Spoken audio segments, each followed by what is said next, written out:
다음에 눌러쓴 이름으로 5년간 글을 쓰시고 앞으로 또 5년간 더 쓰실 겁니다. 투병하시면서도 건강이 불편하신데 이렇게 참여해 주신 기도 강연을 해주시는 복거리 선생님께 감사의 박수를 부탁드립니다.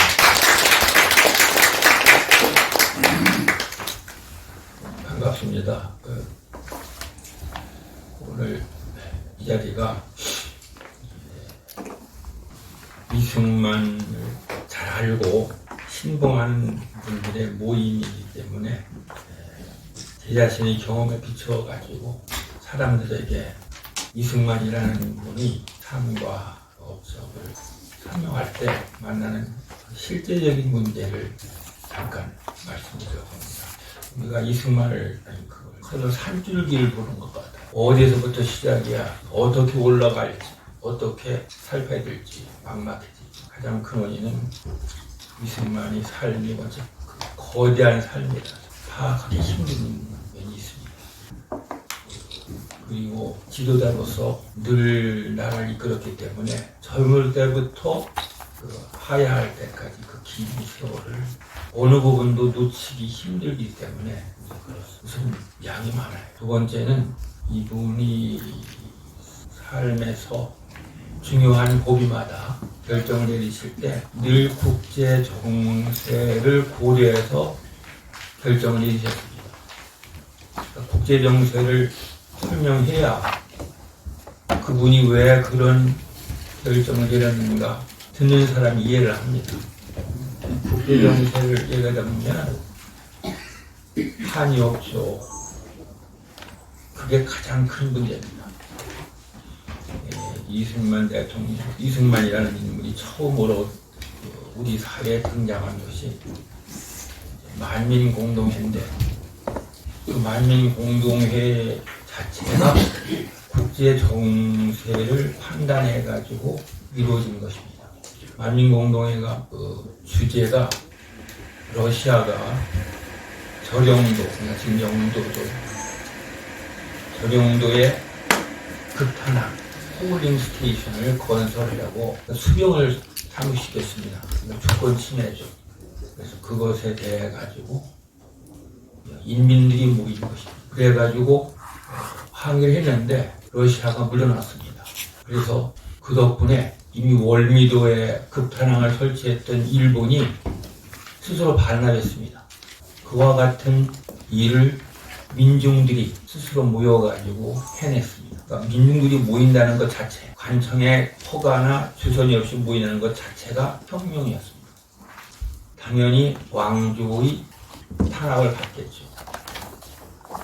그런 상황에서 만민공동회가 이루어진 것은 우리 수도인 한성에 주둔하던 외국 공관들이 존재였습니다. 세계 여론이라는 걸 의식한 겁니다. 세계 여론의 힘을 빌려가지고 만민공동회라는 이 민중의 첫 모임이 무사할 수 있었고 외국 공관들에서 형성된 여론을 바탕으로 러시아를 압박해가지고 아무도 꿈꾸지 못했던 일을 이룬 겁니다. 즉 그때부터 만민공동회를 주도하는 과정에서 이승만이라는 사람은 국제 정세를 잘 파악하고 행동하는 거죠. 그게 내내 그분 평생 지속됩니다. 우리가 늘 얘기하는 한미 상호 방위조약도 국제 정세를 잘 아는 분이었기 때문에 그와 같이 과감한 끈질긴 노력 끝에 미국 자기들이 하리라고 생각도 못했던 일을 한 겁니다. 제퍼슨 일에 우리는 다른 나라와 손을 잡은 적이 없다고 얘기했는데 그 말을 몇 년 안 가서 뒤집은 겁니다. 그래서 국제 정세를 얘기해야 되는데 그게 힘듭니다. 그게 제가 경험한 바로는 이승만을 알리는 일을 하는 사람들이 만나는 가장 큰 난제입니다.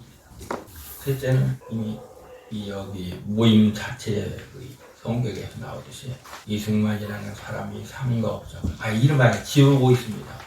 왜곡하는 걸 넘어가지고 지우고 있습니다. 지금 제가 만민공동회 말씀드렸는데 만민공동회에 관한 인터넷에서 구글링을 해서 얻을 수 있는 자료들에는 대부분 이승만이 이름이 사라졌습니다. 아예 이름을 지웁니다. 그것도 문제죠.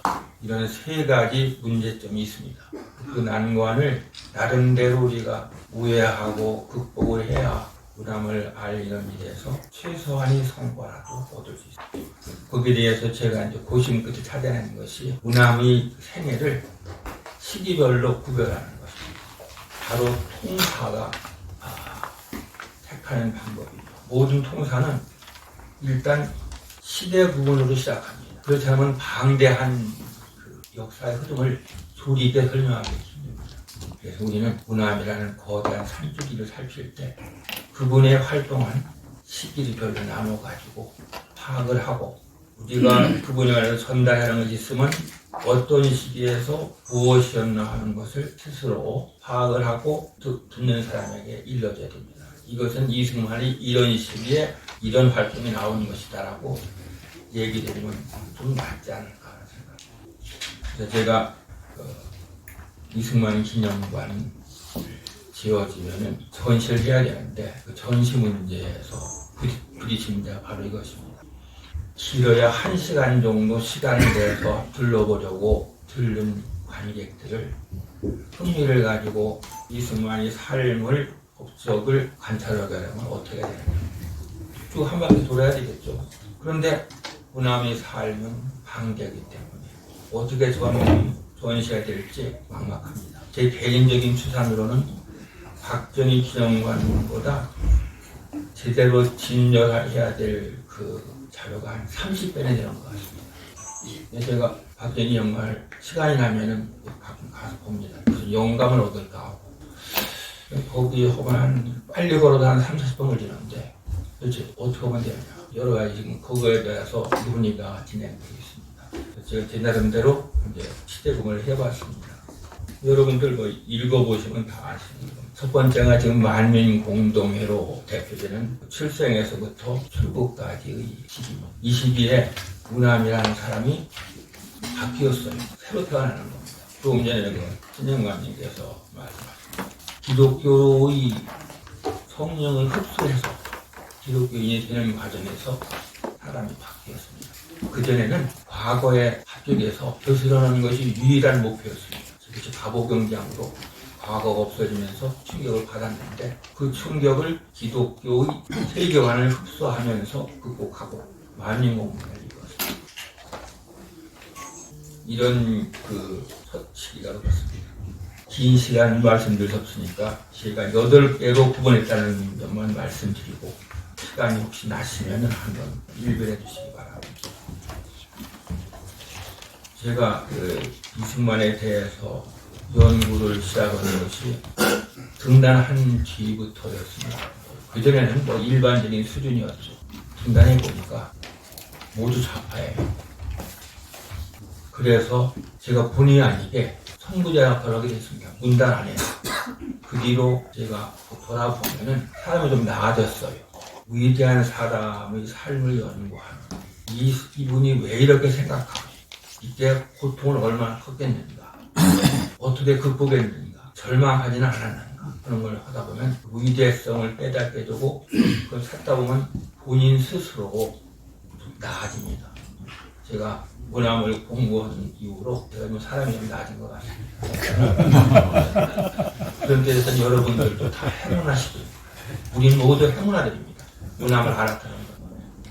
그 행운을 가지고 함께 문함의 목적을 알리는 일에 나아갑시다. 자유를 위한 모임에는 늘 동참자가 필요하고 감사합니다.